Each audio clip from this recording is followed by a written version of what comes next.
What if the Lakers just reached for the one lever that could flip the West without warning? What if, in a city that craves fireworks, the most dangerous move wasn't a blockbuster headline at midnight, but a quiet phone call, a whispered check-in, a front office reading the board 3 moves ahead? Look around the conference. Teams are bigger on the wing, nastier at the nail, relentless at turning your best player sideways. And yet tonight, there's a different hum in Los Angeles, the kind that makes you sit up straighter because it feels like someone finally pointed a spotlight at the exact problem the Lakers have had when games slow down and series tighten. If you know, you know. If you don't, you're about to. Here's my promise to you. I'm going to walk you through why a specific profile changes the math for the Lakers, how this target reorders the rotation without blowing up the identity, what the market is really saying right now, which lineups actually become playoff viable if this happens, and where the landmines are because there are landmines. We'll talk fit, usage, contract realities under the new CBA, what this means against the teams that keep ending everyone's season, and the one non-negotiable the front office must hold if they go down this road. Stay with me. Every detail matters tonight. If this is your kind of conversation, facts, fire, and Lakers perspective spoken like we live and die with every possession tap in, with us at Lakers News Fan Report. Subscribe, drop a like, turn on notifications, and join the crew that breaks it down like it's a film session and a barbershop debate at the same time. Let's set the scene. The Lakers know what this league asks in May and June. You need a wing who erases mistakes you can't coach out. You need someone big enough to sit on the chest of elite scorers, quick enough to survive switches on guards, and disciplined enough to live in the gaps without hunting steals that become threes the other way. You also need a scorer who doesn't demand touches to matter, someone who can run, cut, crash, and hit the shot that keeps the floor honest. Over the past 2 seasons, the Lakers have flirted with versions of this answer. But when the lights got hot, the deck tilted toward opponents who had one more two-way wing than Los Angeles did. That's not a secret. It's the exam paper the West keeps handing out. Think about the recurring scripts. Late clock, the primary action dies.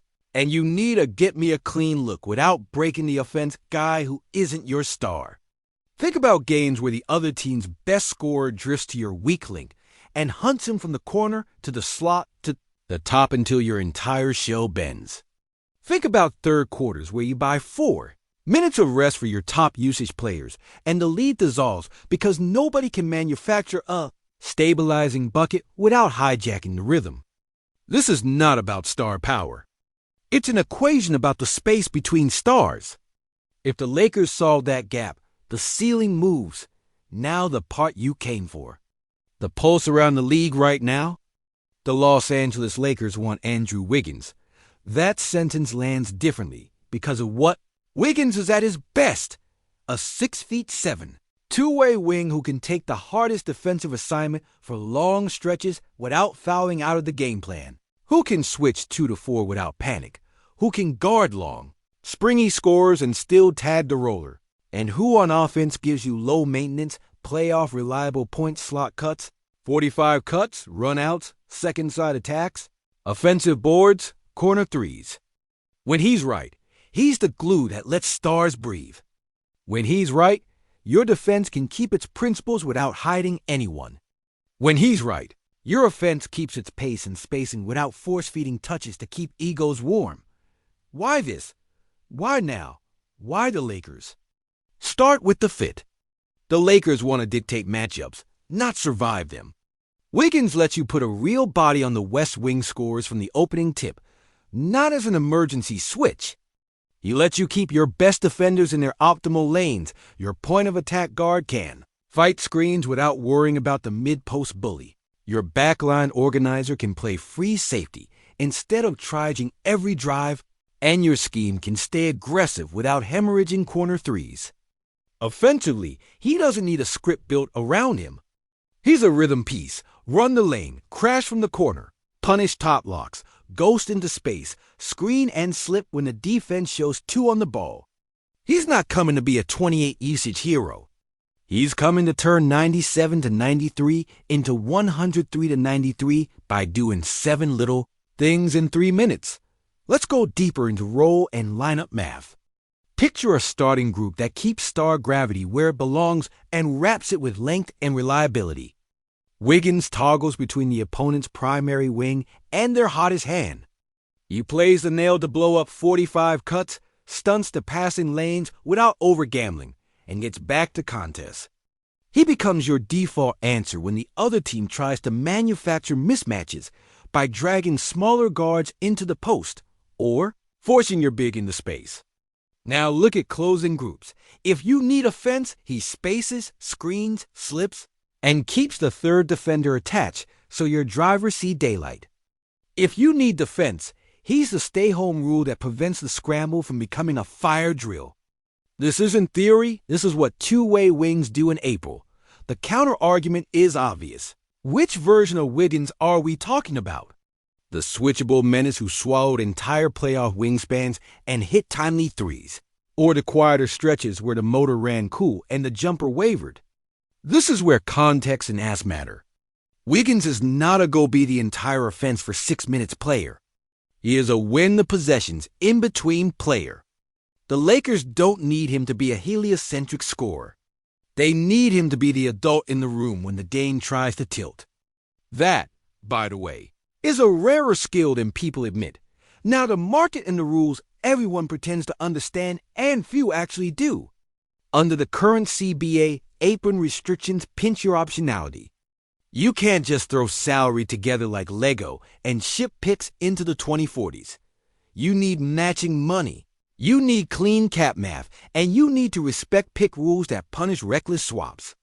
Translation: if the Lakers push for Wiggins, the pathway is likely a tidy, mid-sized deal built around salary that doesn't crater depth, sweetened with draft control that doesn't mortgage the entire future. Could it become a 3-team labyrinth? Sure, this is the NBA, but the spirit of the move would be simple. Upgrade the wing slot with a player whose best basketball happens in the exact moments this team keeps losing by one possession. The basketball case is the cleanest part. Watch how the Lakers' offense tends to stall when the defense loads up and the corners go cold. Wiggins provides a pressure release that doesn't fight your stars for the ball. He thrives in actions that age well in the playoffs. Empty corner handbacks, Spain bat screen reads on the weak side, second side catch attacks where the defense is already tilted, and ghost screens that force a switch and then punish it by slashing behind. He also upgrades your transition game, the quiet 5 points that appear when teams are sloppy and suddenly matter when you're trying to steal a road game 1. Defensively, it's about eliminating the oh-no possessions. You know the ones someone hunts a small, the help pinches, the kick finds the corner, and the scramble is 2 steps late.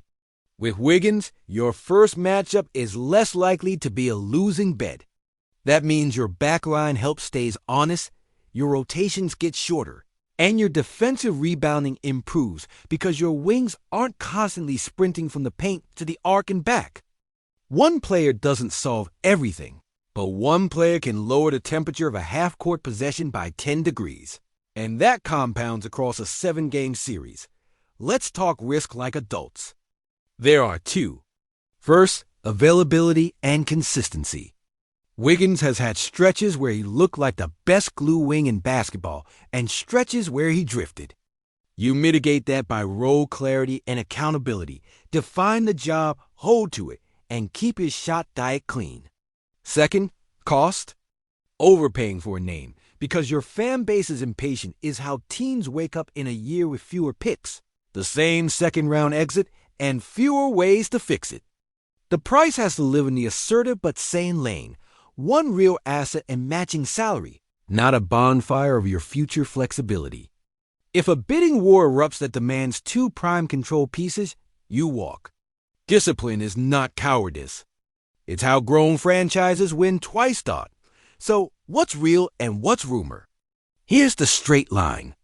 The Lakers' interest in adding a top-tier two-way wing is not new. It's how this front office has been framing the problem the West keeps handing them. Wiggins fits that template as well as anyone plausibly available.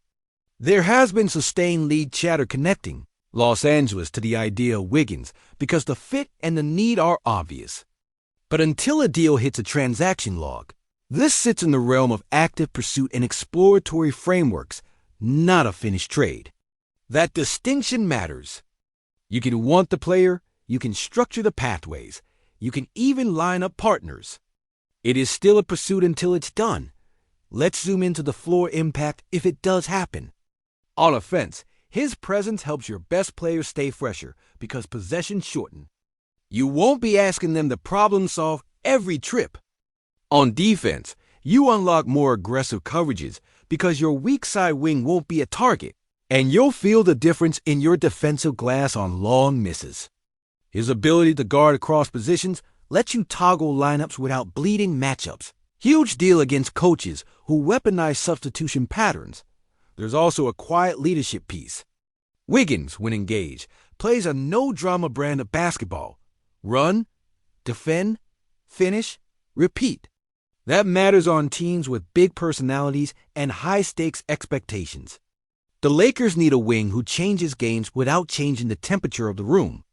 He can be that. What about lineups? Picture your core with Wiggins next to a ball-dominant creator and your interior anchor. Your mid-bench shifts. A current starter slides into a six-man role that better fits his usage. A bench wing now guards bench wings instead of starters. And your closing five can bend toward offense or defense without swapping three players at a time. That reduces late-game chaos. It also gives the coaching staff the ability to steal rest pockets, which is underrated in a long series. And here's the trap to avoid: believing that a two-way wing solves your shooting variance by himself. He helps your spacing because defenses have to respect him at the arc and on the cut. But the Lakers still need corners to hold and second-unit guards to hit. The beauty of a Wiggins move is that it elevates the floor of your non-star minutes and sharpens your identity. It doesn't erase the need for shot-making or clean late-game execution. It gives you more possessions where those things are easier. Bottom line on the pursuit versus the press release. The Lakers want a player like Andrew Wiggins for basketball reasons that are as simple as they are persuasive. And Wiggins sits near the center of that board. It is a target, not a trophy on the shelf yet. That's the line any honest voice should hold. My opinion. If the price is measured one substantial asset and clean matching money, I'm in. This is the kind of move that pays off in the fourth quarter of Game 5, when the series is tied 2-2 and your stars are gas. It's the kind of move that makes your defense travel and your offense survive dry spells without panicking. If the ask balloons into a future mortgaging package, I'm out. The Lakers got themselves back to relevance by being strategic, not impulsive. But in the right lane, Andrew Wiggins is exactly the sort of context bet that wins rounds in May and convinces your best players they won't have to bleed for every inch alone. That's not splash for splash's sake. That's a calculated swing at the part of the game where banners are built.